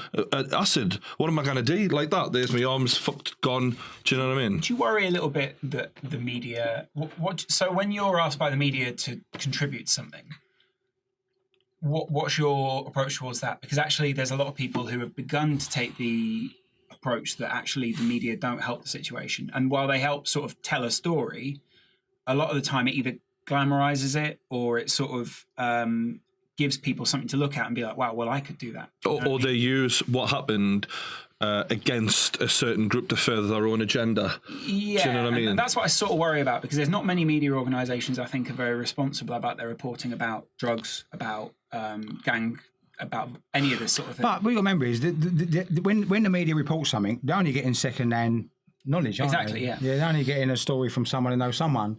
There's no real first-hand knowledge here.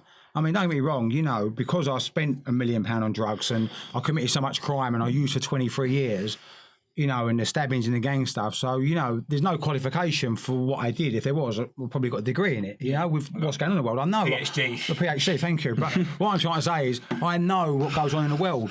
So when I've got these people you offer these workshops to going, no, we don't need this problem, They've got no experience. They probably smoked a joint when they was at university. That's the only experience they've got of drugs whatsoever. Yeah. So because I've got this first-hand knowledge and I see how things are unfolding and I see the dysfunction, I see the vulnerability and I see all this stuff and it's just a bit frustrating. But, you know, I ain't got... I'll keep my energy for the positive side of my work. How do you... There's one more thing I'm also going to come back to in what you said. How do you feel towards drug users now? Like when you see a drug user on the street, do you feel a relation towards that person, or what's your... What do you mean, a heroin addict? Yeah, just anyone who's sort of you can see as a drug user. Yeah, I don't look down on them. I was once like that. Yeah, exactly. So like, when I do see them, it gives me a bit of gratitude where I am today. And yeah, it's sad to see, you know, when you walk past and you look and you think, you know, that person's family is suffering now and all that, and you look and you think they've got no life. And, you know, as I said, the drug situation on our street today is not decreasing; it's increasing at quite a rapid rate. People want to get high. Like that's never going to change, and it's especially not going to change in an economy where more and more people are becoming poorer and poorer. People want to forget the problems. People are getting more and more fucking problems. So it really does come back to, for me, an issue with poverty. Like I associate personally, the most drug users I knew were always the ones who were fucking... It's funny because it does say something about the background, doesn't it? That my approach, I think I was brought up I had a lot of privilege in a sense of my life. Never really came into contact with drugs. Do you know what I mean? I mean, the nearest you got is cannabis. I think background is a huge part of it. Well, you know what I mean? Sorry, different classes have different drugs. We all know that the suit and ties out there are sniffing coke like it's going out of fashion. But what I'm saying, fashion a long time. But what I'm saying is, like, I remember being young and there was areas that were rough as fuck, and I remember going to like my uncle's house and he was like shooting up and shit like that. Like, there's an issue where people want to escape the problems that come through being fucking skinned, basically. And I think that's one of the worst problems that breeds this. Yeah, I mean, we are going down a very similar route to America. One thing I did pick up on, you said that you think you spent £1 million on... Probably more. Well, look at it this way. In my bag, I've got my CRB, right, which is all my criminal convictions. Yeah, I've taken that to schools and that, you know, and it just shows you, and it shows you times where I didn't get arrested. So we got members, when I'm nicking average of 2 grams worth of stuff every day, and obviously I went to prison quite a few times. And when I was in prison, we got members, prison saved my life. I'll tell you why that is, because when I went to jail, I went between 3 and 9 months. The most you can get for shoplifting is a year. It's very rare you'll get a year for shoplifting, right? But even though I'm earning vast amounts of money, so when I go to jail, I'm behind the door, I'm not using, I get a job in the kitchen, I put on 2 stone in 12 weeks. I come out a picture of Elvis, like an MOT for me. I come out and I'm back using. Yeah. So obviously going to prison done that for me. But we got members, when you're spending like, you know, $3 a week on drugs, and then from 1992 to 1996 on my thingy, I didn't get captured once. I didn't get nicked once. So over that period of time, every day I'm nicking that amount of stuff I'm using. So you add it up, you know, over a year, it comes to more than $1 million. You sort of wonder what kind of business person you could have been if you hadn't. I'm not joking. No, you're right. But maybe I've turned that around today into like, you know, I'll never be a millionaire doing my job today. You know, I don't want to be a millionaire. I'm not about money today. You know, I need to live. I pay tax, I pay bills, I go on holiday. I live decently, normally. But what I'm trying to say is that, you know, the amount of money and the crime I committed, and as I said, even though the crime was petty, at the time, I seem to have got away with it for a very long time. What was it like walking into Harrods and places like that? Easy, absolutely. The more front you had, the more brazen you were, the more easier it was. And, you know, mainly old Nick clothes, like, you know, Ralph Lauren, Armani, Boss, Y3, and it was sold. I mean, I had guys fighting over it because they're earning so much money out of me. If I phone them up, they know, try to wake a ching, 500 quid in their pocket. Yeah. Because they sell it down the pub, you know, half price. So I'll get a quarter for it, and they've got me by the bollocks because I'm desperate. So I'm taking them 2 grand. Now, 2 grand's worth of designer stuff ain't a lot. You get Ralph Lauren shirts, that's 20 shirts. Yeah. That's that big in a pile, £100 each. I'll pick them up and walk out the door with them. And were you, was your heart beating out your chest at that point? Oh, yeah, I'm terrified. No, I'm full of fear. Not the fact of scared. I'm scared of getting caught. Because if I get caught, I get nicked, I'm in jail, I'm clucking. Yeah. I'm not scared of them. I'm scared of getting captured because I'm not going to have the drug. So when you went into jail, you were withdrawing quite heavily. Terribly. I remember I'd done a sentence once, 3 months of shoplifting, 6 weeks I served. I didn't sleep once in 6 weeks. Yeah. I was that much. That's how big my habit was. And they don't give you like methadone or anything 4 days. Now it's different. In jails now, for some mad reason, if you get 2 years in jail, they give you methadone for the whole sentence. So you come out of a habit. So what chance have you got of getting better? That's fucking... Isn't it nuts, isn't it? and maintaining people's habits in prison. A question about addiction, mate. I'd actually like to talk about that a little bit as well, just to understand that a bit better. Do you ever feel now, even though you've been like 10 years clean, do you ever get that like urge even now, or is that just gone completely? Gone completely. How long would you say after you stop using did that leave you? It probably takes you have an obsession. You know, addiction is obsession more. That's what addiction is in my eyes. So what I had to do was when I got clean, I had to lose the obsession. So I had to look at that in a negative state. It's not going to do me any good, you know. And then within probably 3-6 months, within a year, I'd sort of like got that year under my belt, and it was like, do you know what, you know, I'm doing all right. 1 year's good, isn't it? 1 year's good. They say 1 year in recovery is the gold stone of turning, you know, probably staying clean. It's all right getting clean, it's staying clean. The nearest I get to using now is a dream. When you talk about this stuff with kids for 5 hours a day, when you do something for 23 years, it's hard to control your dreams. And in my dreams, same dream. I'm with the same people that are dead at the moment. You know, I'm in the same crack dens, and you know, I never get to use in my dream, but the paraphernalia, the going, the scoring, the getting it and all that. And, you know, and I used to wake up and sweating and quite upset. And that was in the first few years of recovery. Now I'm used to it. Do you have anything like a pint of lager, anything, no any drinks. Alcohol, nothing? I've not had, the day I give up drugs, the day I give up alcohol. I've not had a drink or drug now for 10 years, 5 months. 29th of December. Do you think like cold turkey is like the long-term solution for, like, do you know some people drip feed themselves and then try and wean themselves? Yeah. Do you think cold turkey is the best form? Depends on the person, because with alcohol you can't just stop people drinking. You have to give them like Librium, because they can have shocks and go into like they can die from it. Probably, you know, I'm not sure if you can die from withdrawal from heroin, but they're now obviously, you know, weaning people off slowly, because my habit, you know, was massive. And you know, and I used to go like from being on the street using £400-500 worth of drugs a day to going into jail. 4 days later, they stopped me methadone. I'm climbing the walls. I've heard them. I was watching a program by Paul Gascoigne, and he said one of the ways they've tried to combat his addiction is to just swap it for other addictions that aren't as bad for him. So he's almost totally addicted to sweets, and he has to have like loads of sweets and that. And but that's lesser of two evils, isn't it? I mean, like sweets is legal, and you know, all he's going to do is like, you know, probably rot his teeth. Whereas getting fat, yeah. But what I'm trying to say is that I suppose with addiction, it's just looking for something a little bit more, isn't it? Addiction is more, but obviously I know when I take this, you know, my life goes out the window. Eating 4 Mars bars a day, yeah, I'm just going to get a bit plump, aren't I? Some people say that it's almost like an emptiness inside of them, that before they have the drug that they find that they're sort of searching for something, and then when they have the drug they almost feel like, oh, that's it, that's what I've been looking for. And I guess, getting off of drugs, did you try and replace that feeling, or do you think helping people is that? When I first got off drugs, my first sort of couple of years around, I was trying to find myself. They say, you know, your first 5 years of being clean, you're sort of like this newcomer, you're trying to discover stuff about yourself. Gambling, roulette machines, terrible, doing my rent money and that, you know, and leave myself skint. And then like obsession with the gym, and I had a bad leg and I'm going down gym on a cross train, and I got addicted to food, and I'm like mids all over the gaff. So over the period of time, I found I got a balance, and I didn't need to go down the gym and go mad. I didn't need to eat loads of food. I stopped gambling. You know, I stopped gambling 5 years ago. So, you know, I got over a period of time, I got to work out my little defects in my character, and what was good and what wasn't good for me. Make sense? It sounds like you had to train yourself, moderation, almost like. I had to train my whole everything I've got today is not just about changing, it's new to me. The way I think, the way I feel, the way I behave. And I'm in a position today where my world's nice and small. I keep myself to myself. I've got a fabulous job. You know, I've got some people in my world that are great and wonderful. And I'll be careful I don't go back to that. Because people relapse, see? If it sounds, a lot of the way that both of you are speaking, and maybe I'm speaking as well, sounds like the way that we speak in our time. So we speak a lot of, you know, people falling into drugs and those sort of things. Why do you think that is? Like, why do you think this is happening from your perspective? How did you fall into that life? Because it's it sounds weird. Because you know, I don't think no parent in their right mind wants their kids to take drugs, because, you know, drugs are drugs, isn't they? The word drug, you know, it's a bad word, isn't it? It's a bad word, yeah. And, you know, and heroin's a disgusting word, isn't it? And you got to remember, look, my work's so diverse. I've had it with some weeks where I've gone to a primary school and spoke to 7-year-olds. Yeah. And show them all the needles, show them my legs.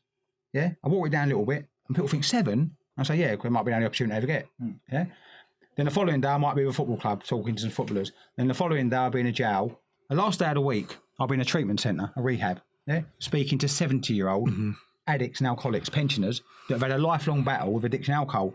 So my job is to make sure at the beginning of the week, them primary school kids, 7-year-olds, in 60 years' time, don't end up in rehab with a lifelong battle. It feels to me, and I think what you do is fantastic, mate. I'm really proud of you, and you should be proud of yourself.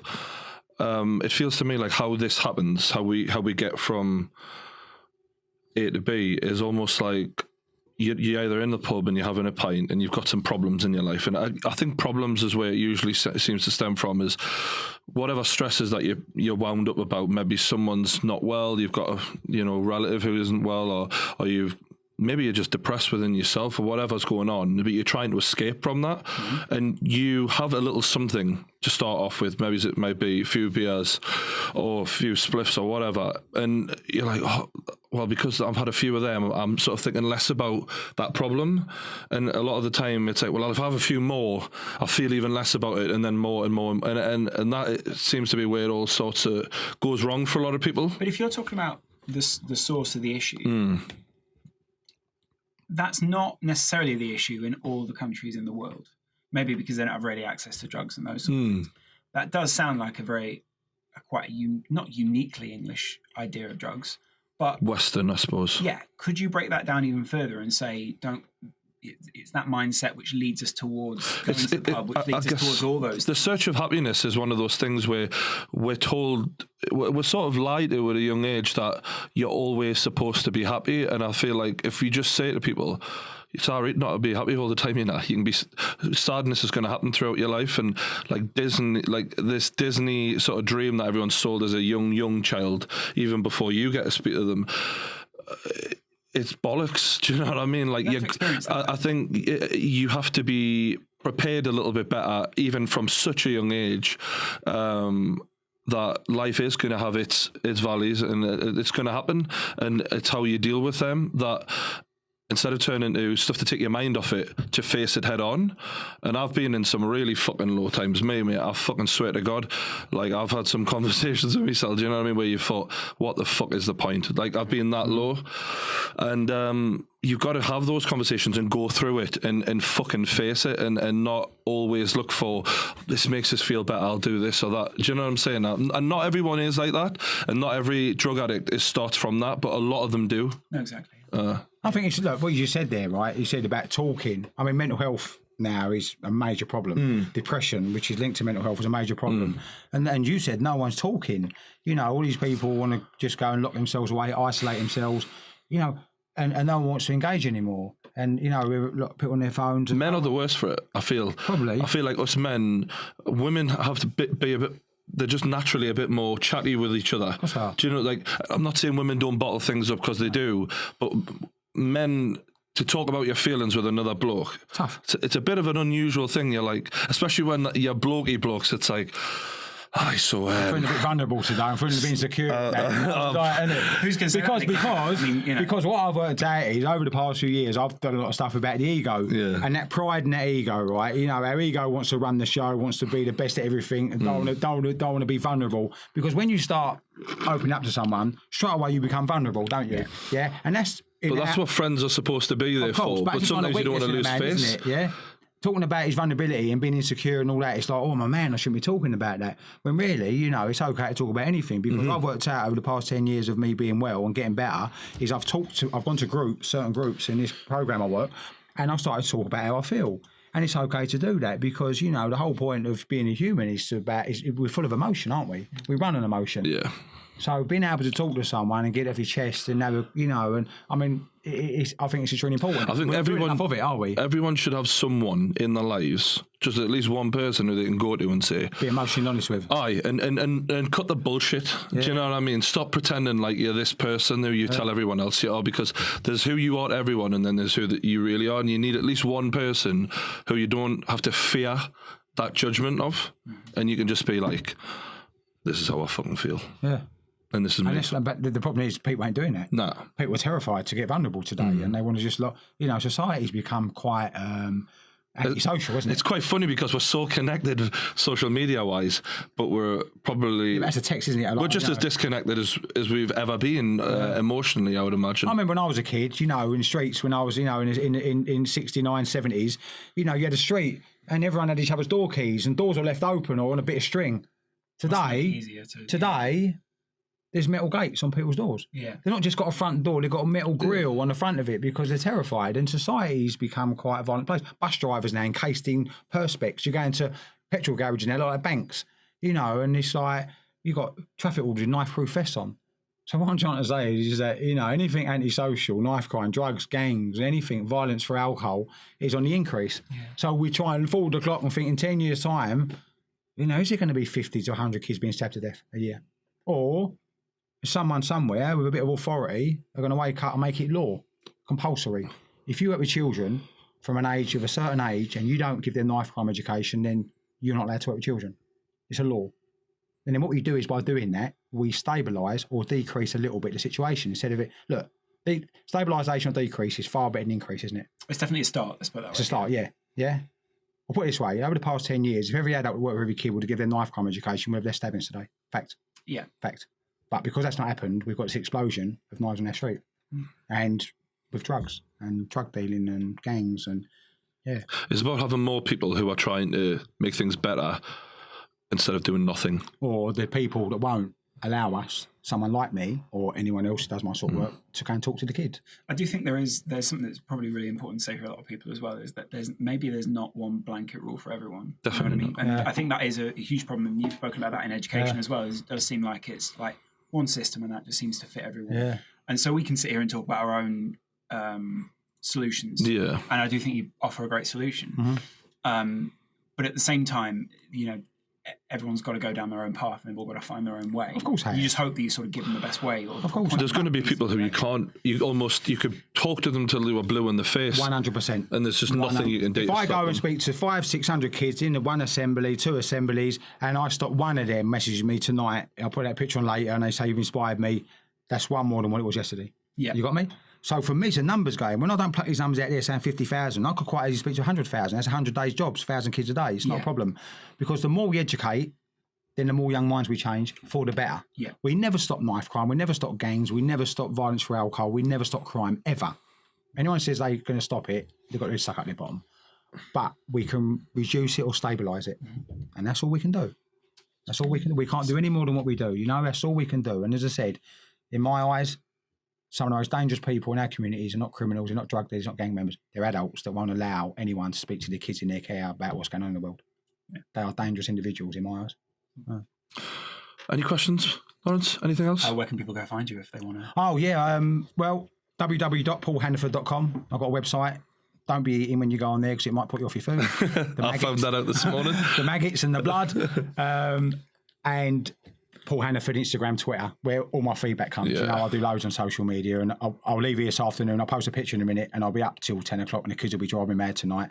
And I spend a lot of time on social media. But the good thing is the kids get a chance to go away and look at, because sitting in assembly and me telling a story, they're like, wow. But then when they go home, they can relive it all. Reinforce it. Yeah, and I get a lot of parents contact me as well, thanking me. I mean, what parent in their right mind don't want their kid to come home from a day at school and say, you know what, Mum, I've been really inspired today to stay away from drugs, gangs, knife crime. I've met this guy, he told us a story.